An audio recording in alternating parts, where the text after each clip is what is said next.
Dear fellows, Europe continent के हवाले से ये हमारी लास्ट वीडियो है और इसके अंदर हम जियोग्राफ़ी जो यूरोप की है उसके हवाले से इम्पॉर्टेंट एमसीक्यूज़ को डिस्कस करेंगे। देखते हैं कि जो यूरोप कॉन्टिनेंट है ये इंटायरली नॉर्दर्न हेमिस्फेयर में है और मोस्टली जो है वो ईस्टर्न हेमिस्फेयर में है। हम जानते हैं कि एक जो फ़र्ज़ी लाइन है वो अर्थ को, ग्लोब को नॉर्दर्न और साउदर्न हेमिस्फेयर में डिवाइड करती है, जिसको हम इक्वेटर कहते हैं। और एक और लाइन है जिसको प्राइम मेरिडियन कहते हैं, वो जो टाइम बताती है वो अर्थ को जो है वो ईस्टर्न और वेस्टर्न पार्ट में डिवाइड करती है।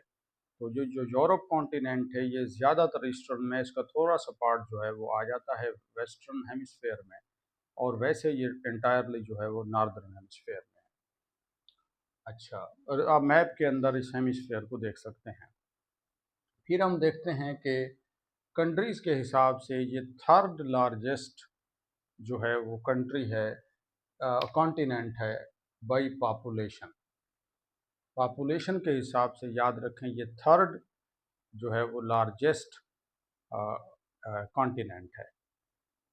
और अगर हम देखें कंट्रीज़ के हिसाब से तो इसके अंदर 44 कंट्रीज़ हैं, जबकि अफ्रीका के अंदर 54 हैं, जिसके अंदर सबसे ज़्यादा जिस कॉन्टिनेंट के अंदर कंट्रीज़ हैं वो अफ्रीका है।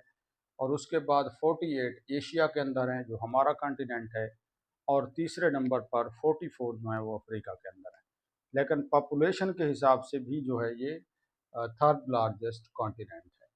अब हम देखते हैं कि ये ज़मीन का जो अर्थ का जो है 2% हिस्से के ऊपर यूरोप कॉन्टिनेंट है, लेकिन ओवरऑल जो हमारी ज़मीन है, लैंड मास है, उसके 6.8% हिस्से के ऊपर मौजूद है। जबकि अगर हम एशिया की बात करें तो सबसे बड़ा कॉन्टिनेंट है, ये 8.7% ज़मीन खुश्की के हिस्से पर वाक़ है, और 30% ओवरऑल जो अर्थ है उसका हिस्सा इसने घेरा हुआ है। इसके हिसाब से ये जो है पॉपुलेशन के हिसाब से तीसरा बड़ा कॉन्टिनेंट था, साइज के हिसाब से ये 6th लार्जेस्ट कॉन्टिनेंट है।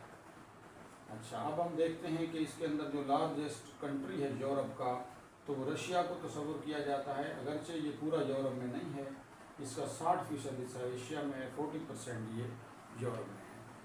अगर हम एरिया वाइज भी और पॉपुलेशन वाइज भी सबसे बड़ा जो कंट्री है यूरोप का वो रशिया है। लेकिन अगर प्योरली रशिया यूरोप की बात करें तो फिर जर्मनी बड़ा है। और पॉपुलेशन वाइज वैसे अगर हम बात करें तो इंडिया जो है वो दुनिया का सबसे बड़ा मुल्क है, लेकिन यूरोप का जो रशिया है। और कहा जाता है कि यूरोप के अंदर कोई डेजर्ट नहीं है और इसका सबसे कम बर्थ रेट है। अब हम जो है वो माउंटेन की बात करें तो आल्प्स माउंटेन्स हैं जो यूरोप के दरमियान में वाक़ हैं। ये सबसे लार्जेस्ट रेंज हैं यूरोप की, और काफ़ी सारे कंट्रीज़ में से ये गुजरती हैं।